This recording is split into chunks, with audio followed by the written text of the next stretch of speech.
રાજકોટ સહિત સમગ્ર રાજ્યમાં સૂર્યનારાયણ અત્યારે લાલચોળ થયા છે. અસહ્ય ગરમી અને હીટવેવ વચ્ચે 108ની ઇમરજન્સી સેવા લોકો માટે સાચા અર્થમાં જીવનરક્ષક સાબિત થઈ રહી છે.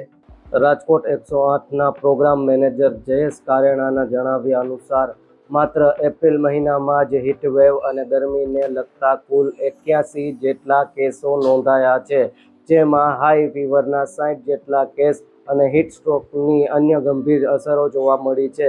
જ્યારે પણ કોઈ વ્યક્તિ ગરમીનો શિકાર બને છે ત્યારે 108ની ટીમ ઘટના સ્થળે પહોંચી તાત્કાલિક સારવાર શરૂ કરે છે. એમ્બ્યુલન્સમાં જ ORS, ગ્લુકોઝ અને જરૂરી દવાઓ તેમજ ઇન્જેક્શનની સુવિધાઓ ઉપલબ્ધ હોય છે. દર્દીને પ્રાથમિક સારવાર આપી સ્થિર કર્યા બાદ તેને તાત્કાલિક નજીકની હોસ્પિટલમાં ખસેડવામાં આવે છે.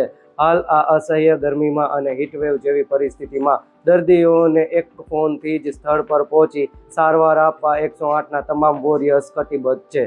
રાજકોટ જિલ્લામાં 66 જેટલી 108 એમ્બ્યુલન્સ 24 કલાક ખડે પગે છે, જેથી વધતા જતા ગરમીના પારા વચ્ચે નાગરિકોને સમયસર સારવાર મળી રહે. પ્રતિપાલ સિંહ ઝાલા, ફૂલછાપ ડિજિટલ, રાજકોટ.